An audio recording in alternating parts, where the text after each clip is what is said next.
जिस चौके में छपारा में समय सागर जी महाराज का आहार हुआ, मुझे ख्याल कुछ नहीं है, लेकिन एक अम्मा जी सफ़ेद साड़ी पहने उस समय की इमेज में, तो ये लगा ये धार्मिक हैं, धर्म विशेष करती होंगी, और सब परिवारी जन थे।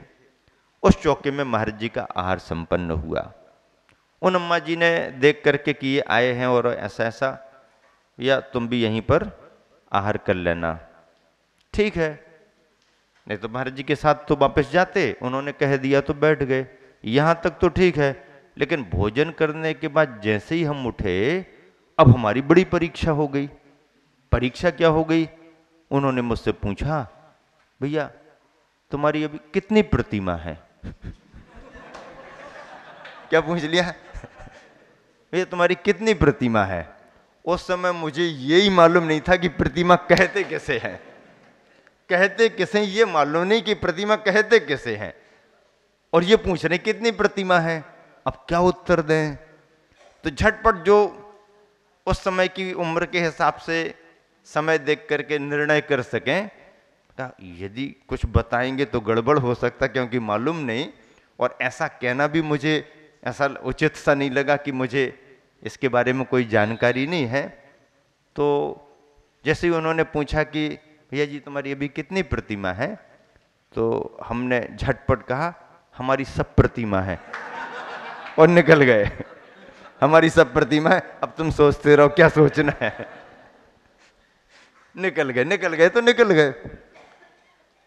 उस समय कोई व्रत नहीं, कोई ऐसी प्रतिमा नहीं, प्रतिमाओं का ज्ञान भी नहीं, लेकिन वो वृत्ति शराबी का रही होगी। सहज उसने पूछा होगा, क्योंकि परिचय तो इतना करना ही पड़ता है। लेकिन उसे बाद में लगा होगा कि समय आया गया, दोपहर में बिहार हो गया, कौन किससे मिलने वाला, कौन किसको पूछने वाला। लंबा बिहार हुआ, छपारा से सिवनी गए, सिवनी से अचरश्री का विहार छिंदवाड़ा की ओर हुआ, छिंदवाड़ा से जो मुल्ताई वगैरह का रास्ता है, महाराष्ट्र के फिर गांव आ जाते हैं, उन ग्राम नगरों में से बरूड वगैरह होकर के आचरश्री ने मुक्तागिरी क्षेत्र पर जाने का लक्ष्य बनाया।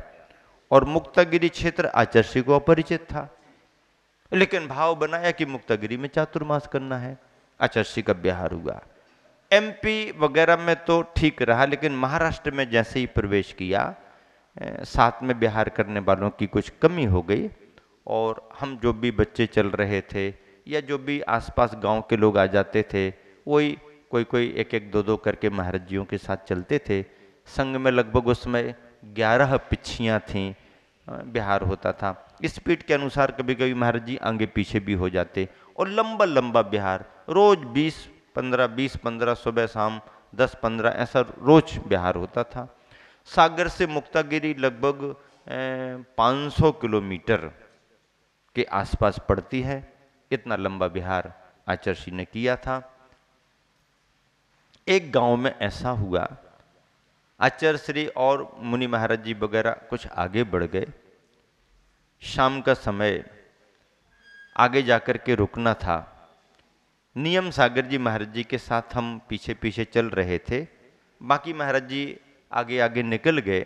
खेतों के बीच में से जब रास्ते से निकल के जा रहे, तो ग्रामीण भाग में जो घर आसपास बने हुए थे, उन लोगों ने जब देखा संग को, तो ऐसा लगा कौन है, कहाँ से, क्या है, क्योंकि ऐसे संग बार बार तो निकलते नहीं हैं। कौन निकले? अपने खेतों में से निकले। तो प्रारंभ में तो जो उनको दिखाई दिया, तो वो जब तक सोचें तब तक संग आगे बढ़ गया। अब जब खड़े होकर के सोच रहे और बात कर रहे, तब उनको दिखा कि ये और आ रहे हैं बाबा जी। वो अंत में नियम सागर जी बिहार करते हुए पहुंच रहे थे, उनके साथ केवल मैं पैंट शर्ट वाला, कोई धोती दुपट्टा वाला थोड़ी था। उस समय तक तो पैंट शर्ट, आहार के समय बस, और बाकी तो अपने पैंट शर्ट में ही बिहार हो रहा था। तो कुछ लोग आगे आके वो मराठी जैसे शब्दों में कुछ बोल रहे थे, मुझे तो कुछ समझ में नहीं आया। नियम सागर जी को मराठी आती थी, कन्नड़ भी आती थी, तो उन्होंने समझ लिया कि कैसे शब्द हैं या क्या है। हाव भाव से अपन को भी लगा कि ये उपद्रवी टाइप के दिख रहे हैं और गुस्से की भाषा में कुछ बोल रहे हैं। अब मराठी उनकी थी, वो शब्द पकड़ में नहीं आए। नियम सागर जी को भी लगा और वो ऐसे करके दो दो चार चार करके आगे को बढ़ रहे हैं अपने घरों से। नियम सागर जी को लगा कि इन्हें शांत करना चाहिए, तो हमने कहा महाराज जी इनको कुछ कहें क्या? बोले नहीं कुछ मत बोलो, मैं अभी इनको शांत करता हूँ, मैं अभी इनको शांत करता हूँ। मैंने सोचा क्या शांत करेंगे, तो नियम सागर जी बोले कमंडल दो। कमंडल दिया, वो थोड़ा एक तरफ जाकर के लघु शंका चले गए और आकर के रास्ते पर खड़े हो गए। बोले देखो अब मैं इनको शांत करता हूँ। हमने कहा कैसे करोगे? तो वो खड़े हो गए और कायुसर्ग करना था उनको, तो उन्होंने कायुसर्ग किया, 9 बार नमोकार मंत्र पढ़ा। तो दूर से उन्होंने देखा तो उनको लगा होगा कि बाबा जी तो कुछ मंत्र वगैरह पढ़ने लगे हैं। हाँ, तो वो वहीं के वहीं रुक गए। अरे हमने कहा ये क्या हो रहा? वो तो पहले आ रहे थे, वो तो वहीं रुक गए। और ऐसा ऐसा करते करते उनका कायुसर्ग, थोड़ा लंबा वाला कायुसर्ग उन्होंने कर लिया। और फिर हमारी तरफ देख करके कहते हैं देखो, फिर उन्होंने कायुसर्ग करके जो हम लोग पिछी थोड़ी ऐसी करते हैं, उन्होंने थोड़ी और ऊपर को पिछी करके ऐसी ऐसी कर दी, ऐसी ऐसी कर दी, तो पीछे को भाग गए। बोले देखो अब चलो अपन चलते हैं। सत्य घटना। आगे आगे महाराज जी ये क्या हो गया? अरे बोले यही तो है और क्या है। वो समझते नहीं है लेकिन डरते तो हैं। समझते नहीं है तो क्या हुआ, लेकिन डरते तो हैं। तो हमने कहा महाराज जी आपने क्या किया? बोले कुछ नहीं, नमोकार मंत्र पढ़ा था, कायुसर्ग किया था, बस हो गया काम। चले गए। संग में जब समाचार मिला सब महाराज हंसने लगे। बोले हाँ ये यही तो तरीका है अपना, और क्या है। मुक्तागिरी में प्रवेश किया। खरपी में रात्रि विश्राम हुआ था। सुबह सुबह प्रातःकालीन बेला में मुक्तागिरी सिद्ध क्षेत्र पर प्रवेश किया। क्षेत्र प्रवेश करने के पहले ही जो पहाड़ी भाग, पर्वतीय माला दिखाई देती है, यात्रियों को, आने जाने वालों को और मुनि संघ को भी वो एक नेचुरल प्राकृतिक जो वहाँ पर है वो बहुत ही मन को लुभाता है, प्रशस्तता दिखाई देती है। इस समय तो क्षेत्र का बहुत विकास है, आवागमन के साधन भी हैं, पक्की सड़क भी है। उस समय तो पक्की सड़क भी नहीं, नालों पर पुलिया भी नहीं, रास्ता भी यूं ही। उस समय बहुत एक तरह से उपेक्षित क्षेत्र था। लेकिन आचार्य का मन हो गया कि मुक्तागिरी चातुर्मास करना, तो मुक्तागिरी आचार्य समय पर पहुंच गए। आसपास के इलाके के लोग आ गए और दिन 2 दिन के बाद आचार्य से बात की। आचार्य का भाव मालूम हुआ कि चातुर्मास करने का भाव है। तो लोगों ने ये सोच करके कि क्षेत्र पर इतना प्रबंध नहीं है, दिन 2 दिन 10 दिन की बात हो तो अलग बात है, बरसाती समय है, नालों पर पुलिया नहीं है, एकदम जंगल का वातावरण है। सांप बिच्छू तो वहाँ पर पूरे चातुर्मास भर निकलते रहे, क्योंकि नाला बाजू से बहता और पूरा पहाड़ी भाग, बहुत सारे सांप बिच्छुओं का रहना ही रहता है, निकलना रहता। धर्मशालाएं भी कई सालों से ना खुली हो, वो खोल दी गई, साफ सफाई कर दी गई। इस स्थान आचार्य श्री को जैसे ही आचार्य श्री ने वंदना की बहुत पसंद आ गया। बाकी कुछ देखा नहीं, क्षेत्र पसंद आ गया और मन बना लिया चातुर्मास यहीं संपन्न करेंगे। आसपास के लोगों को बहुत चिंता हुई, यहाँ कौन आएंगे, कौन 4 महीने चौके लगाएंगे, नाला भर जाएगा तो आना जाना बंद हो जाएगा। मुक्तागिरी ऐसा स्थान है जहाँ पर माचिस और माचिस की काड़ी भी खरीदना चाहो तो नहीं मिलेगी, चाय पत्ती भी आने जाने वाले यात्री को नहीं मिलेगी। आचार्य श्री यहाँ संग सहित रहेंगे, ऐसा चतुर्मास कैसे चलेगा? महाराज जियों को अनुकूलता नहीं रही तो अच्छा नहीं लगेगा। तो लोगों ने आग्रह किया कि आचार्य श्री परतवाड़ा 15 किलोमीटर है, आप परतवाड़ा में चातुर्मास कर लें। अमरावती लगभग 80 किलोमीटर है, आप वहाँ पर चातुर्मास कर लें, सब व्यवस्थाएं हो जाएगा। आचार्य श्री कहने लगे शहर में चौमासा करने की भावना से थोड़ी 500 किलोमीटर चल के आए, शहर में करना होता तो कहीं भी कर लेते, मुझे तो क्षेत्र पर करना है, सिद्ध क्षेत्र है, 3.5 करोड़ मुनि राजों की निर्वाण स्थली है, ऐसे सिद्ध क्षेत्र को देख करके आचार्य श्री का मन प्रसन्न हो गया, चतुर्मास करने का मन हुआ। आचार्य श्री प्रबंध कैसे कर पाएंगे? आचार्य श्री ने कहा, हम पूरे चतुर्मास में प्रबंध के बारे में आपसे कुछ कहेंगे ही नहीं, कहेंगे ही नहीं, क्या है क्या नहीं है, तुम्हारी जो व्यवस्था हो, क्षेत्र मिल गया ना, इसके अलावा मुझे कुछ नहीं चाहिए। आचार्य श्री ने तो कह दिया, लेकिन ऐसा होता नहीं है। आचार्य श्री ने तो कह दिया, पर समाज को तो चिंता होती है, समाज को तो व्यवस्था बनाना पड़ती है। और समाज ने अपनी व्यवस्था बनाई।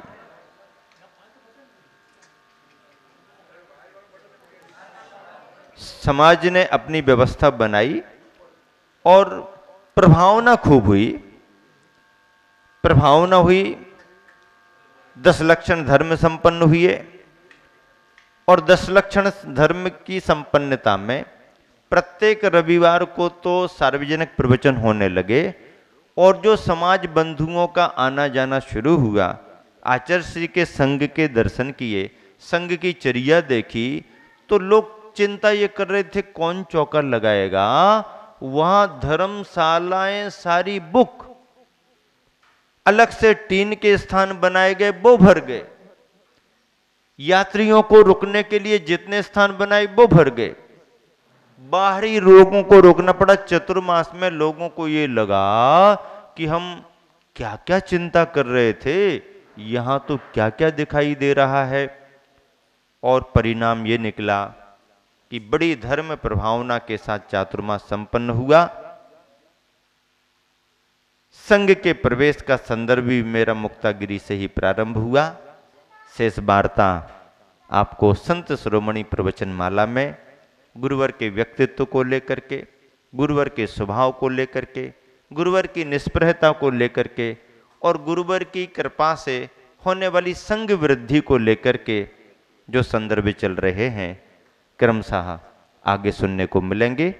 समय आपका हो गया है, इसलिए आज यहीं पर विराम देता हूँ। महावीर भगवान। संत शिरोमणि प्रवचन माला में गुरुवर आचार्य श्री की जीवन यात्रा निरंतर आगे बढ़ रही है।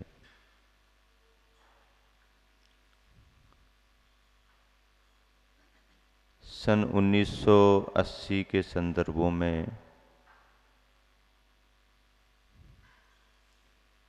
सिद्ध क्षेत्र मुक्तागिरी का प्रवास और चातुर्मास की स्थापना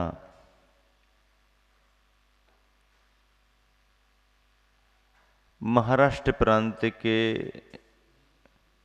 निवासियों के लिए एक अजरज की बात थी।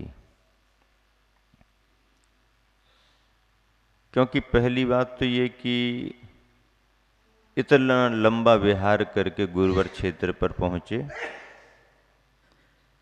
और दूसरी बात, क्षेत्र पर ऐसी कोई तैयारियां नहीं थी।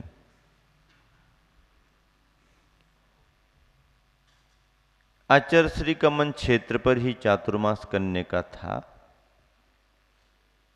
समाज सहयोगी बनी, क्षेत्र की भव्यता, रमणीकता, प्राकृतिक वातावरण, चर्या की निर्दोषता और स्वतंत्रता अपने आप में गुरुवर के लिए महत्व की थी। चतुर्मास में तो संदर्भ अनेक बनते हैं, परविराज पर्यूषण जैसे कार्यक्रम संपन्न होते हैं, सभी होता है। लेकिन वह वर्ष गुरुवर आचार्य श्री की साधना और स्वाध्याय में जितना महत्वपूर्ण रहा, उतना महत्वपूर्ण मेरे जीवन के लिए भी रहा। क्योंकि मेरा संघ में प्रवेश ही सिद्ध क्षेत्र मुक्तागिरी में हुआ।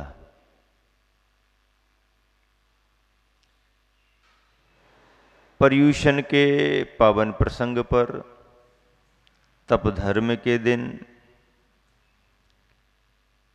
मैंने केशलुंच भी किया ब्रह्मचारी अवस्था में, और केशलुंच के साथ ही ड्रेस चेंज करके ही हमारा प्रवेश पक्का हुआ। इतने दिनों तक आचार्य श्री देखते रहे। बिहार में भी ख्याल तो रहता ही है कि लंबे बिहार में कौन कौन चल रहे हैं। ब्रह्मचारी भाइयों के स्नेह से, उनके परिचय से, संघ की छोटी मोटी सेवाओं में हम लोग लगे थे। परिणाम स्वरूप, फल स्वरूप संघ में गुरुवर की शरण मिली।